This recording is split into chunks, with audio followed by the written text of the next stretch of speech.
Okay, everybody. So, part 4, the last part, where I want to just talk about absolute value and functions that involve absolute value and how you might reduce things that have absolute value. Okay? All right. So, and this will be the last little bit of algebra that we do before we start doing calculus. But let me start with a principle. Okay, meaning that this is something that you can use to do other things with. You can count on this being true and correct if you see something else like it later on. Okay, so our principle for reducing absolute value goes like this. The absolute value of a number n is equal to the number if the number is positive or 0, and the absolute value of a number n is the opposite of that number if that number is negative. Now, if I were to read that, that's what it would say. Okay, and I think it's good if you can learn to think about math in terms of language. If you just look at the page and you just see equations and numbers and variables and so on, it's not going to mean as much to you than if you can explain what you're looking at. So when I said the absolute value of a number n is the opposite of that number if the number is negative, that gives you something to think about, okay? All right, now, of course, like functions like this are called piecewise functions. I showed them to you in other parts of the videos that came before this. But how about this? Just so you can maybe have some confidence in this and believe it for yourself rather than just believe it because I told you, let's try it out, okay? According to this, what's the absolute value of 7? Okay, well, 7's positive, and it says the absolute value of a positive number is that number. Okay, well, yeah, absolute value 7 is 7. That's true. What's the absolute value of negative 4? Okay, so negative 4 is less than 0. That's a negative number. And it says the absolute value of a negative number is the opposite of that number. Okay, so it says the absolute value of negative 4 is the opposite of negative 4. What's the opposite of negative 4? Is 4. Well, that's true. I mean, the absolute value of negative 4 is 4. What about 0? What's the absolute value of 0? 0 falls under this one. 0 is greater than or equal to 0. The absolute value of such a number is that number. So the absolute value of 0 is 0. That's also true.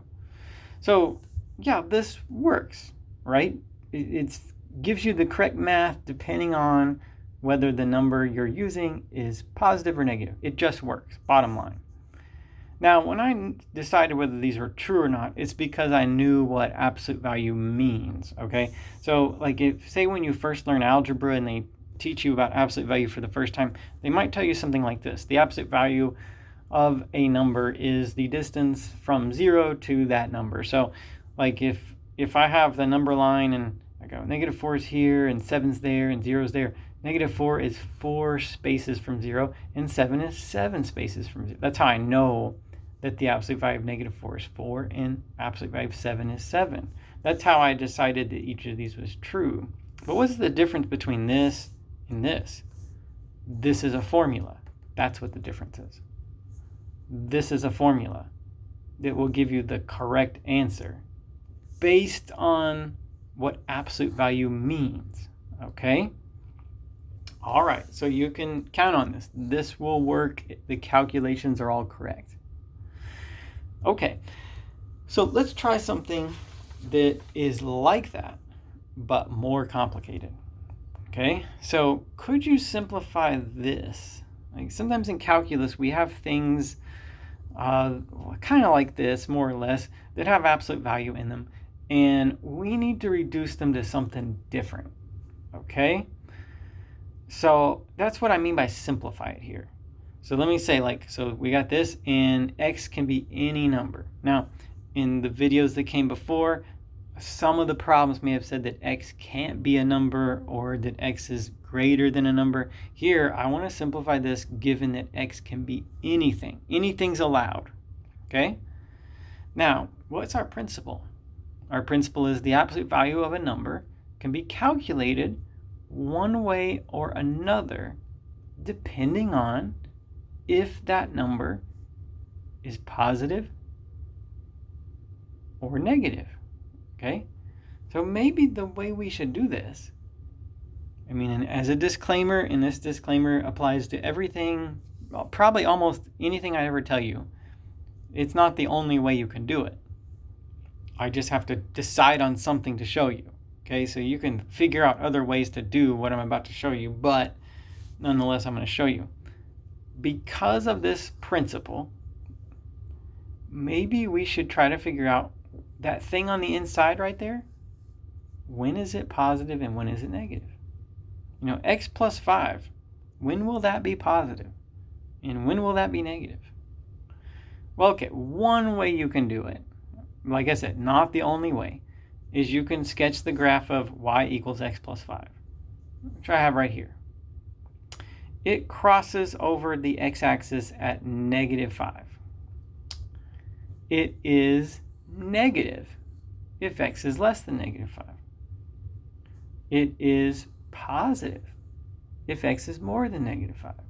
Yeah, so that number in there will reliably be positive or negative, all depending on whether the x is bigger than -5 or less than -5.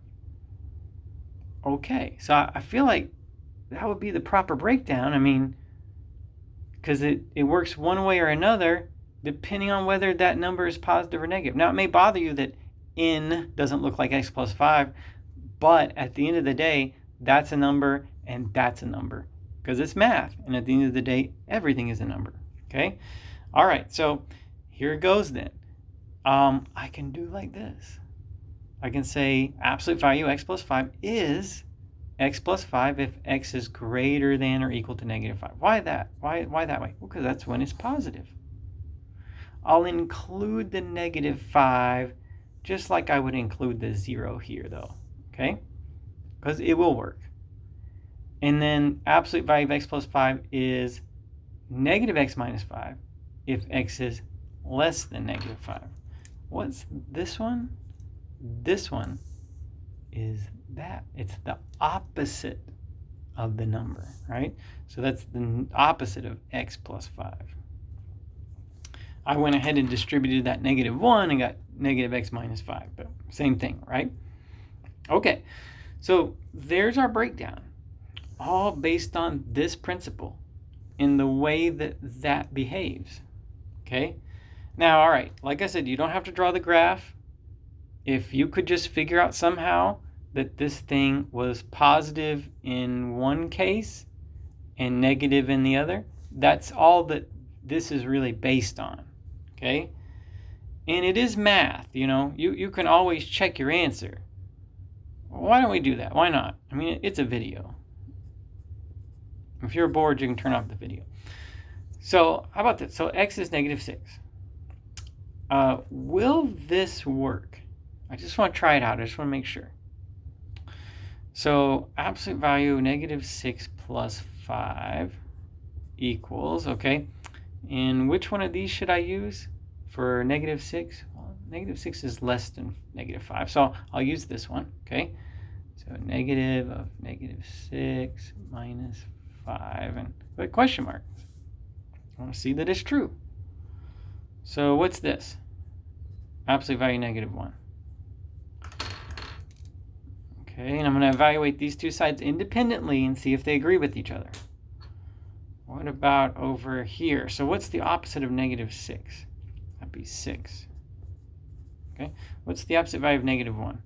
1. What's 6 minus 5? 1. Okay, it works. Well, that's what's supposed to happen, right? You know, if I say this is equal to this, then they will agree with each other. They'll give me the same result every single time, as long as I follow the instructions. Okay? All right, well, let's try one more. Let's see one more example like this. So let's simplify this one. Okay? Absolute value is 6 minus 2x if x is more than 3. So, well, this one's different than the last one because of the condition. Here, I'm saying reduce this given that x can be anything. Well, yeah, this includes anything. Like all the numbers bigger than -5 and all the numbers less than, that's all the numbers there are. okay? So yeah, the answer I gave you includes every number that there is. But this one says, reduce this, but let's assume that we're only going to be dealing with numbers more than 3. So anything that's 3 or less is out of the picture. Okay? All right, so let's do this. Let's reduce it like the last one. And then we'll get to that point, and then we'll decide what we do about that condition. Okay? So I'll do it the same way. I'll say this thing inside, 6 minus 2x. When is it positive? When is it negative? I just drew this line. 6 minus 2x is a line that has a y-intercept of 6 and a slope of negative 2. Okay? Sketch it however you want to. I don't mind reviewing stuff at all. If you need to review, I have no problem with that at all. But I will assume some things. Okay? Because I can't show you, just by default everything there is to know about algebra. All right? So I'll assume that you can graph that line.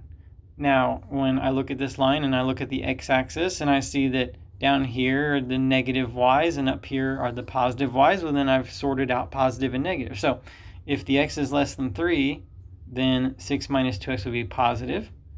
And if the x is more than 3, 6 minus 2x will be negative. Okay, so you could reduce it like this if it was like the last problem. You could say absolute 6 minus 2x is 6 minus 2x if x is less than 3 over there, okay, or equal to 3.